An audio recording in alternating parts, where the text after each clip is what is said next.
Buenas noches, mi nombre es Luis Gustavo Colque y el día de hoy presentaré una microclase sobre Auditoría Tributaria 1. Haremos una pequeña introducción sobre lo que son los tributos. En Bolivia, los tributos se clasifican en impuestos, tasas, contribuciones especiales y patentes municipales. El día de hoy haremos énfasis y hablaremos sobre los impuestos nacionales y mencionaremos algunos de ellos que son los más importantes, de mayor movimiento y recaudación. Empecemos con el impuesto al valor agregado, el IVA, que en realidad es la base del sistema tributario porque permite el control fiscal en todas las fases productivas. Es un impuesto indirecto porque recae en el consumidor final, o sea, en el comprador, ya sea de un bien o servicio al momento de recibir la factura. Cuando hablamos de un bien, estamos hablando de la compra, por ejemplo, de un vehículo, una cocina, un refrigerador, etcétera. Si hablamos de la compra de un servicio, por ejemplo, la empresa Totes que brinda servicio de limpieza a las oficinas, a los edificios. Entonces, para que tengamos claro, ¿qué actividades grava este impuesto? Las ventas habituales de bienes muebles, contratos de obras, prestación de servicios, importaciones definitivas, arrendamiento financiero que llamamos el leasing financiero. Quienes lo pagan las personas naturales, también las personas jurídicas. ¿Qué actividades están exentas de este impuesto? Pues las exportaciones, importaciones bona fide, los bienes importados por miembros del cuerpo diplomático acreditado en el país, pero también hay muchas otras actividades que también están exentas de este pago y están también en la ley, pero tal vez con letras más pequeñas y muchas veces no las leemos.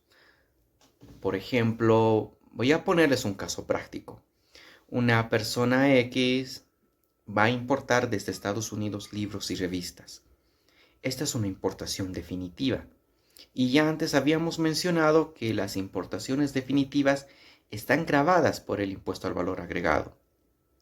Pero mucho ojo aquí. La ley número 366, que es la ley del libro y la lectura Óscar Alfaro, establece en su artículo número 8 que la importación de libros, periódicos, revistas, todas estas en versión impresa, están exentas del impuesto al valor agregado, del IVA. Entonces no tendría que pagar este impuesto. Pero, ¿qué pasa si, por ejemplo, el importador decide traer libros y revistas de entretenimiento? Por ejemplo, algo que le gusta a los jóvenes, la revista Rolling Stone, la revista Seventeen, la revista People, la revista Playboy. O sea, este tipo de revistas, este tipo de contenido no está contemplado como exento del impuesto. Y esta información no siempre la vamos a encontrar en la ley 843. Para esto vamos a tener que recurrir a la ley 366, que es ley del libro y la lectura, y revisar toda su reglamentación en cuanto a la importación de este tipo de contenido. Por eso es muy importante el uso que le vamos a dar a las tecnologías para poder tener a la mano las leyes, sus reglamentaciones y así de esta manera poder hacer una interpretación correcta de la normativa. Si alguien tiene alguna duda o pregunta, pueden hacerla. Bien, pasemos al siguiente impuesto, que es el impuesto a las transacciones, el IT. Es un tributo que recae en las personas naturales o jurídicas, empresas públicas o privadas, sobre servicios prestados, comercio, alquiler de bienes y toda actividad lucrativa o no, y sobre las transferencias gratuitas de bienes o aquellas que provienen de reorganización de empresas o aportes de capital. ¿Qué actividades están incluidas dentro de este impuesto? Están grabadas. Son todas las actividades incluidas para el IVA, transferencias gratuitas, ventas eventuales o periódicas de muebles, fusión de empresas, división de empresas, transformación de empresas, aportes de capital, Venta de bienes registrables. La permuta de bienes se considera doble transferencia. Transmisiones gratuitas o donaciones. Transacciones eventuales de inmuebles, vehículos, acciones, etc. ¿Qué actividades están excluidas, exentas de este impuesto? Serían los sueldos de funcionarios públicos o privados, las exportaciones, servicios prestados por municipios e instituciones estatales descentralizadas, intereses de cajas de ahorro, depósitos a plazo fijo, instituciones o empresas educativas que siguen planes de estudio oficiales, edición, importación y comercialización de libros, publicaciones, venta de acciones y títulos de bolsa de valores. La alícuota de este impuesto es el 3%. Los periodos de pago son según las categorías. Pueden ser mensuales. Algunos se pagan el siguiente mes de la fecha del vencimiento de cada NIT por las transacciones realizadas entre el primer y último día de cada mes. La base de cálculo en actividades regulares y periódicas va a ser sobre el total facturado. En venta de inmuebles será sobre el valor comercial de mercado. En venta de automotores u otros bienes registrables será sobre el valor comercial en libros. En transmisiones gratuitas será sobre el valor del bien. Del último autoavalúa del impuesto anual a la propiedad. En prestación de servicios sobre el valor del contrato del servicio. En permuta se considera doble transacción. Dijimos que se deberá pagar ambas partes sobre el valor comercial o del mercado. En donaciones, la base imponible no puede ser inferior al precio de costo. Estos hechos son sujetos de revisión y ajuste. Pasemos al siguiente impuesto. El impuesto sobre las utilidades de las empresas, el IUE. Este impuesto recae sobre las utilidades de las empresas demostradas en los estados financieros, provenientes de bienes situados, colocados o utilizados en el país, no importando la nacionalidad, domicilio o residencia del titular o de las partes que intervienen en las operaciones. ¿Qué actividades están grabadas o incluidas en este impuesto? Pues todas las actividades de empresas públicas y privadas de todo tipo, incluyendo las empresas unipersonales y de hecho, las sociedades comerciales de todo tipo, cooperativas en general, agencias, sucursales locales o subsidiarias de empresas domiciliarias en el exterior, empresas que extraigan, produzcan, reformen, beneficien, fundan o comercialicen minerales y metales, empresas dedicadas a la exploración, explotación, refinación, industrialización, transporte, comercialización de hidrocarburos, ejercicio de profesionales liberales y técnicas, prestación de servicios en general y alquiler de bienes muebles, sociedades civiles, asociaciones o organizaciones sin fines de lucro si no han formalizado las exigencias legales para su excepción. Actividades excluidas, actividades que están exentas de este impuesto, serían actividades estatales, prefecturales, municipales, corporaciones de desarrollo y otras incluidas en el Código de Comercio. También tenemos a las universidades públicas, las instituciones sin fines de lucro, de beneficencia, religiosas, de asistencia social, educativas, culturales, científicas, ecológicas, artísticas, literarias, deportivas, políticas, profesionales sindicales, gremiales, siempre y cuando hayan cumplido con el trámite de excepción. La alícuota es del 25% sobre la utilidad neta. El periodo de pago, pues se considera una gestión de 12 meses dependiendo de la actividad económica. En este caso, tenemos 4 actividades muy grandes, que serían las empresas industriales y petroleras, que su fecha de cierre es el 31 de marzo, las empresas gomeras, castañeras, agrícolas, ganaderas y agroindustriales, las cuales cierran al 30 de junio, las empresas mineras, que tienen un cierre de gestión al 30 de septiembre. Y por último, que es otro gran grupo englobado, que son las empresas bancarias, de seguros, comerciales, de servicios y otras no contempladas en los descritos anteriormente, así como los sujetos no obligados a llevar registros contables, que estas tienen el cierre al 31 de diciembre. Entonces, todas estas tendrían que estar presentando sus estados financieros o una fecha aproximada de presentación, que son 120 días, según el artículo 39 del Decreto Supremo 24051.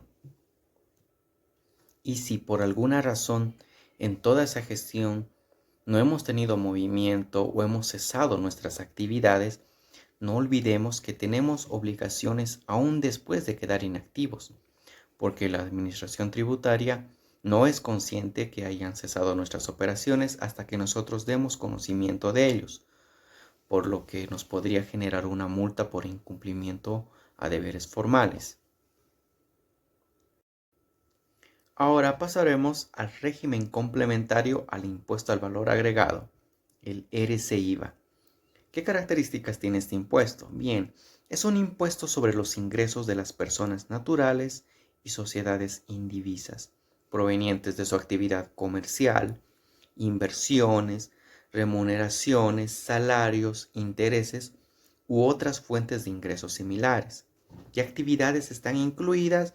Pues el alquiler, subalquiler, anticrético u otra forma de explotación de inmuebles, cobro de derechos o concesiones, intereses o dividendos de cuentas de ahorro, DPFs, cuentas corrientes o alquiler u otro proveniente de colocaciones de capitales, honorarios de directores, síndicos de sociedades anónimas, sueldos de los socios de todo tipo de sociedades, todo tipo de ingresos, sueldos, salarios, bonos, jornales, comisiones, dietas, horas extras, primas, premios, asignaciones por alquiler o vivienda, gratificaciones, gastos de representación, compensación, etc. ¿Qué actividades están exentas de este impuesto? Bien, serían la distribución de acciones u cuotas de capital provenientes de distribución o reinversión de las utilidades de las sociedades comerciales o empresas unipersonales. También están exentos los aguinaldos de Navidad, los pagos de beneficios sociales, indemnizaciones, desahucios por retiro voluntario o despido, subsidios en general, por ejemplo, prenatal, natalidad, lactancia, sepelio y otros del Código de Seguridad Social, jubilaciones, pensiones, subsidios de enfermedad, riesgo profesional, rentas de invalidez, vejez, muerte. Bien, los periodos de pago según las siguientes categorías, dependiendo. Los asalariados hasta el día 20 de cada mes, los que son agentes de retención el siguiente mes según su fecha de vencimiento, los que son independientes hasta el 20 del mes siguiente al trimestre. La alícuota es el 13% de los ingresos luego de aplicar las deducciones establecidas por ley. Este es un tema que lo vamos a ver un poco más adelante. Ahora vamos a pasar a un tema muy importante con el que nos encontramos generalmente todos los días, que es el tratamiento de retenciones por compra de servicios y o bienes no facturados. Muchas veces nosotros nos encontramos en la necesidad de adquirir un bien o un servicio, vamos a un determinado lugar y resulta que esta empresa o esta persona que nos ofrece el bien o servicio no emite factura. Entonces, ¿qué hacemos? ¿Cómo procedemos en este caso? De manera previa a la determinación del costo del servicio o del bien, se debe tener la claridad de que las retenciones de los impuestos se harán sobre el monto total convenido. Una vez convenido el monto, se debe analizar el tipo de retención que se va a aplicar, considerando si la actividad en cuestión fuera permanente, ¿Qué impuestos pagaría? Obviamente se excluye el análisis del impuesto al valor agregado IVA porque ya se sabe que no habrá facturación. Si las personas a las que se requiere están inscritas en el régimen simplificado o integrado, no se hace retención alguna, siendo suficiente que presenten una copia del NIT y el último formulario del impuesto presentado. Si bien la ley establece el pago de retenciones a partir del establecimiento del monto bruto, del precio de venta, ya sea del servicio o del bien, la práctica habitual en el país, aquí en Bolivia, ha hecho que se negocie el monto neto, es decir, el importe que el vendedor o proveedor del servicio va a obtener después del descuento de los impuestos. En la práctica tenemos dos métodos generalizados: el cálculo de la tasa efectiva del impuesto y el grossing up.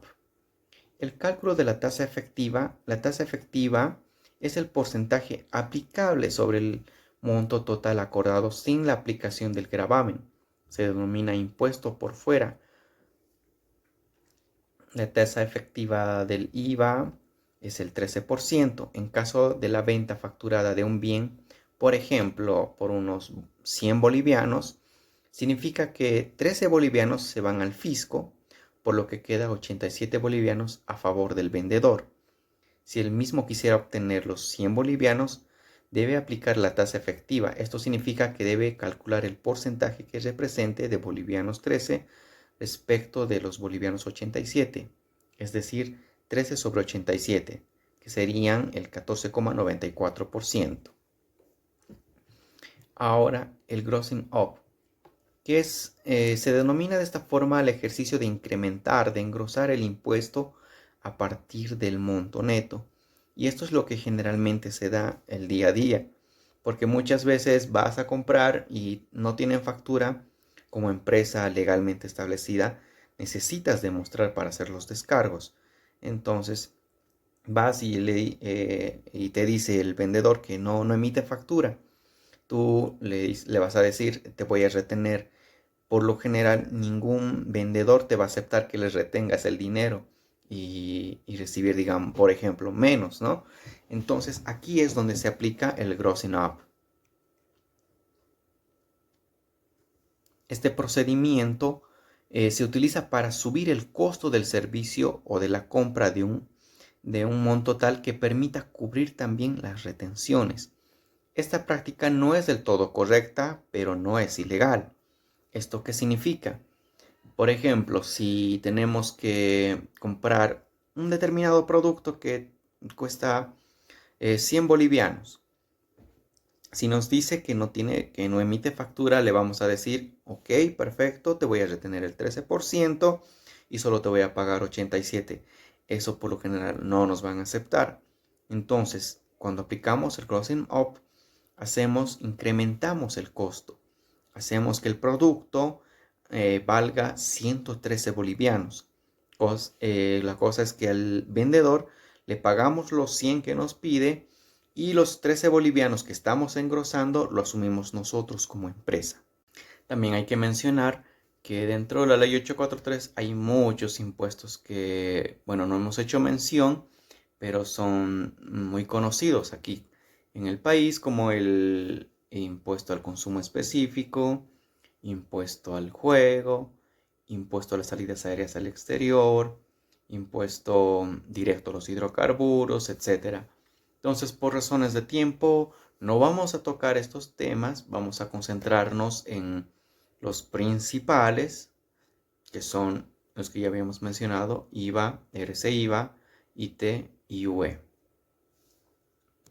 Todavía falta ver los plazos que tenemos que considerar para el envío de esta información a la administración tributaria, los formularios, qué tipo de formularios tenemos que llenar, el tipo de sanciones o multas que podemos llegar a tener por el no envío de estos documentos, por un error en el llenado del formulario, por la no emisión de una factura o por declarar en los libros una factura con algún error. Este tipo de situaciones Los vamos a ir viendo más adelante en la siguiente unidad. Bien, hasta aquí el tiempo no nos da más. Espero que les haya gustado esta pequeña introducción, un resumen, un pantallazo general de todo lo que contiene, de todo lo que el contenido que hay en este plan de asignatura. Muchas gracias. Buenas noches.